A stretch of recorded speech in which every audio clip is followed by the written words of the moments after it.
श्री स्वामी समर्थ मैत्रिणींनो, तुमचं माझ्या या ज्योत्स्नास कुकिंग चॅनलवर खूप खूप स्वागत आहे। कशा आहात तुम्ही सर्वजण? नक्कीच आम्हाला कमेंटमध्ये कळवा की कशा आहात तुम्ही आणि कसं सुरू आहे सर्वांचं। आणि आजची जी आपली रेसिपी आहे ती एकदम पौष्टिक आहे, पुष्कळ गुणधर्म आहे या कटलेटमध्ये बरं। आणि हे कटलेट बनवलेले आहेत आपण रताळ्यांचे, जे हिंदीमध्ये म्हणतात शकरकंदचे, आणि इतके टेस्टी झालेले होते ना की खूप सुंदर। आणि ही रेसिपी एकदम अशी झटपट झालेली होती, मी सकाळी ब्रेकफास्टला केलेली होती। चला आपण बघूया काय काय आणि कसे बनवलेले आहेत। त्याच्यासाठी काय केले की 2 आपण रताळे छान उकळून घेतलेले होते आणि ते इतके छान उकडलेले होते की आपण मस्त छान धुवून घेतले होते, मग उकळून घेतलेले होते। आणि आपण त्याचे जे सालं आहेत ते बिलकुल काढणार नाही हो। त्याच्यासोबत आपण घेतलेला आहे कांदा आणि तो छान आपण बारीक चिरून घेतलेला आहे, आणि छान शिमला मिरची आणि हिरवी मिरची पण छान बारीक चिरून घेतलेली आहे। बघा इतके छान सॉफ्ट असे झालेले आहेत ना हे रताळे। त्यात काय केले आपण हाताने स्मॅश करून घेतलेले आहे, आणि आपल्याला त्याचे सालं अजिबात काढायचे नाही, कारण सालांमध्ये जास्त पौष्टिकपणा असतो। फक्त व्यवस्थित स्वच्छ धुवून घ्यायचे, आणि बघा किती इझिली इतके छान उकडल्यानंतर इतके छान झाले की छान इझिली असे मॅश होत आहेत। बघा अशा पद्धतीने आपल्याला व्यवस्थित मॅश करून घ्यायचे आहे। थोडंसं जाडसर राहिला तरी चालेल, कारण तो दाताखाली येणार आहे। आणि खूप मस्त झालेले होते, स्वीट पोटॅटो असंच झालेलं होतं। आपण बटाट्याचे तर नेहमीच करतो, पण आपल्याला शकरकंद पण खायला हवं, आपल्याला रताळे देखील खायला हवे। हे कंदमुळे आपल्या खूप जास्त उपयोगी आहे आपल्या शरीराला पौष्टिकपणा देण्यासाठी। त्याच्यानंतर आपण त्याच्यामध्ये घातलेला बारीक चिरलेला कांदा आणि छान आपण बारीक चिरलेली शिमला मिरची घातलेली आहे, आणि जी आपण छान बारीक चिरलेली हिरवी लाल मिरची ती पण हिरवी मिरची पण आपण घातलेली आहे अशा पद्धतीने। त्याच्यानंतर आपण त्याच्यामध्ये घातलेलं आहे मीठ घातलेलं आहे, थोडंसं धने पावडर घातलेलं आहे, आणि त्याच्यानंतर बघा आपण मस्त त्याच्यामध्ये तिखट देखील घातलेलं आहे, आणि चव थोडी वाढावी यासाठी आपण त्याच्यामध्ये घालणार आहोत आमचूर पावडर पण। बघा मस्त तिखट घातलेलं आहे, आणि त्याच्यानंतर बघा खूप सुंदर रंगच बघा तुम्ही किती छान वाटतं ना। आणि आपल्याला हे असं कलरफुलच खायला हवं। जर तुमचं वय लाईक 25 ते 25च्या वर असेल तर आपल्याला हे असे कलरफुल पदार्थ, पौष्टिक पदार्थ खायला हवं। अशा पद्धतीने मस्त आपण छान तिखट आणखी घातलं, आणि त्याच्यानंतर आपल्याला हे छान असं मस्त मिक्स करून घ्यायचं आहे। मैत्रिणींनो, आपण कंदमुळे खाणं गरजेचंच आहे। हिवाळा सुरू झालेला आहे, छान भाज्या कंदमुळे म्हणा, मुळा पण छान आलेला आहे, फ्रेश मुळांचे हिरवे पानं पण खूप पौष्टिक असतात बरं। कंदमुळे रताळे पण खूप छान, हे तर आपल्याला आजकाल बाजारामध्ये पूर्ण 12ही महिने दिसतात। सो आपण हे घ्यायलाच हवे, आणि याच्यामध्ये पौष्टिकता पुष्कळ जास्त आहे। बघा अशा पद्धतीने आपण व्यवस्थित मिक्स करून घेतलेलं आहे, आणि बघायचं मिक्स करताच आपल्याला हातामध्ये पकडता येतो की नाही, म्हणजे त्याची बाइंडिंग येते की नाही।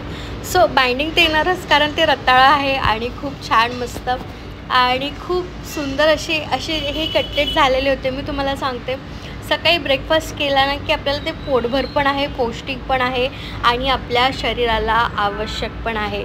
अशा पद्धतीने बघा मस्त असे एक थोडा गोळा करून बघितलेला होता मी, छान गोळा छान झालेला होता। म्हटलं चला बरं आता आपलं एवढं सारण हे जे आहे ना ते रेडी आहे कटलेटचं।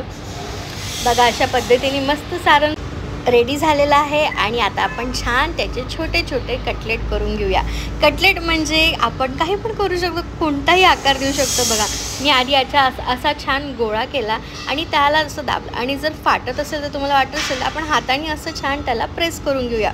बघा अशा पद्धतीने खूप छान झालेले होते। बटाट्याचे पण आपण जेव्हा कटलेट करतो ना त्याच्यामध्ये पण बाइंडिंगसाठी आपल्याला थोडंसं ब्रेड क्रम्स घालावं लागतं, थोडंसं बेसन घालावं लागतं, थोडंसं कॉर्नस्टार्च घालावं लागतं, पण याच्यामध्ये काहीच घालावं नाही लागलं।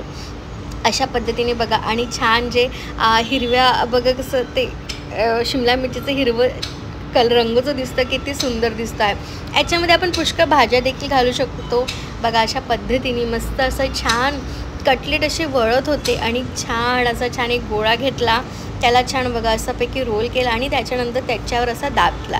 अशा पद्धतीने मी असं साधाच बेसिकच आपला आकार दिलेला होता, जो नॉर्मल कटलेटला असतो। पण तुम्ही पण वेगळा आकार देऊ शकता, त्याला छान लांबोळा करू शकता, किंवा त्याला डीप फ्राय पण करू शकता। मी याला शॅलो फ्राय करायचा होता म्हणून साधाच आकार केलेला होता। आणि अशा पद्धतीने बघा आपण सर्व असे कटलेट तयार करून घेतलेले होते। खूप छान झालेले होते. आणि जी बाइंडिंगचं जे सांगितलं ना ते खूप महत्त्वाचं आहे, कारण आपण कॉर्नस्टार्च किंवा आणखी काही ब्रेड क्रम्स वगैरे घालतो तर ते कसं मैदा ऑलमोस्ट मैदा वगैरे याचाच ब्रेड असतो ना, पण याच्यामध्ये आपल्याला त्याची काहीच गरज पडली नाही. इतके छान वळल्या गेले हे आणि बाइंडिंगची देखील आपल्याला काहीच गरज पडलेली नाही. बघा अशा पद्धतीने आपले छान असे सर्व कटलेट्स वळून झालेले होते. त्याच्यानंतर आपण काय केलं होतं की आपण छान तवा असा तापवत ठेवलेला होता कमी आचेवर, मीडियम आचेवरच आपण हे ना कटलेट शॅलो फ्राय करून घेतलेले होते. जर तुम्हाला डीप फ्राय वगैरे करायचं असेल तर नक्कीच त्याला मैद्याचा किंवा कॉर्नस्टार्चचा गूळ लागेल, त्याच्यानंतर ब्रेड क्रम्स पण लागेल 2-3 वेळा, तसं पण करू शकतो आणि अशा पद्धतीने आपण करू शकतो. पण मला तरी वाटतं असंच जर केलं तर छान होईल आणि मस्त त्याचा जो एक टेस्ट आहे ना आपला स्वीट पोटॅटोचा रताळ्यांचा जो ओरिजिनल टेस्ट आहे तो लागणारच आहे आपल्याला. बघा अशा पद्धतीने आपले सर्व कटलेट रेडी होते. 2 रताळ्यांमध्ये म्हणजे माझे 8 ते 9 कटलेट झालेले होते, तर तुम्हाला अंदाज येईल. बघा अशा पद्धतीने एवढे झाले होते. त्याच्यानंतर आणखी 4 झालेले होते आणि त्याच्यानंतर छान आपण पॅन घेतलेला आहे छान आपण मस्त, आणि त्याच्यात छान थोडं तेल, बघा एवढंच तेल घातलेलं आहे, वरून थोडंसं घातलेलं होतं आणि त्याच्यावर आपण छान एक एक करून असे कटलेट ठेवून घेणार आहोत. बघा अशा पद्धतीने मस्त झालेले होते. बघा रंगच किती सुंदर दिसतोय की नाही. आणि त्याच्यानंतर काय केलं होतं मी की त्या कटलेटला थोडंसं ना चमच्याने असा सरात्याने मी त्याला दाब दिलेला होता की पूर्णपणे म्हणजे थोडंसं स्प्रेड झालं की म्हणजे ते खूप छान दिसेल आणि खूप असं म्हणजे त्याचं व्यवस्थित सर्वीकडनं ते शिजेल थोडंसं असं. बघा अशा पद्धतीने मी त्याला असा दाब दिलेला होता. बघा अशा पद्धतीने आणि मस्त झालेले होते. मग त्याच्यानंतर छान कमी आचेवर होऊ दिलेले होते थोडा वेळ आणि त्याच्यानंतर सराता नाही जमला तिथे थोडा चमच्याने मी त्याला दाब दिला आणि त्याच्यानंतर बघा अशा पद्धतीने मस्त झालेले होते. थोडं 2 ते 5 मिनटं झाल्यानंतर याला अशा पद्धतीने मी पलटून घेतलेलं होतं. बघा आणि त्याच्यानंतर बघा किती सुंदर दिसतोय ना रंग, छान असे सोनेरी रंगावर हे शॅलो फ्राय करून घेतलेले होते. बघा अशा पद्धतीने आणि त्याच्यानंतर पुन्हा थोडा दाब याला दिला होता मी, म्हणजे की पूर्णपणे फ्लॅट होऊन जाईल. आणि त्याच्यानंतर अशा पद्धतीने आपले मस्त कटलेट असे थोडेसे क्रिस्पी झालेले होते. थोडंसं रताळ्याने असं हे पकडलं होतं क्रिप्स आणि मस्त असे कटलेट हे झालेले होते. बघा अशा पद्धतीने आणि बाइंडिंग शेवटपर्यंत सुटलेली नव्हती बरं, खूप मस्त बाइंडिंगला काहीच नाही. आपण जर बटाट्याचे पण करू त्याच्यात पण एक रताळा घालू शकतो बरं बाइंडिंगसाठी, मला हे कळलेलं आहे. बघा अशा पद्धतीने मस्त आपले झालेले होते कटलेट. आणि मग त्यानंतर थोडेसे मी थोडीशी आज वाढवली होती, त्याच्यामुळे थोडंसं काळं रंग आला होता, कारण बाकीचं पण म्हणजे स्वयंपाक सुरू होता बाजूला तर थोडंसं दुर्लक्ष झालं. पण तरी काही नाही, टेस्ट खूप छान झालेला होता मस्त. अशा पद्धतीने आपले हे जे कटलेट आहे ते रेडी आहे आणि आता आपण मस्त त्याची प्लेटिंग करून घेणार आहोत. बघा अशा पद्धतीने आपले हे मस्त असे रताळ्याचे हेल्दी पौष्टिक असे कटलेट रेडी झालेले होते, खूप सुंदर झालेले होते. तुम्ही हे सॉससोबत पण सर्व करू शकता, पण मला तरी वाटतं सॉसची सुद्धा गरज नाही. आणि खूप छान आपण याच्यामध्ये आणखी काही पण घालू शकतो खूप म्हणजे कलरफुल होण्यासाठी. आणि बघा अशा पद्धतीने मस्त पौष्टिक असे रताळ्याचे कटलेट रेडी आहे. आणि खरंच सांगते मी खूपच छान झालेली होती रेसिपी. सकाळी ब्रेकफास्टला केलेली, मी पण खाल्ले, 4 नवऱ्याला दिले, त्याच्या डब्यात पण एक दिला आणि पोटभर असा नाश्ता झालेला होता. सकाळी एनर्जी लागतेच तेही त्यांनी भेटलेली होती.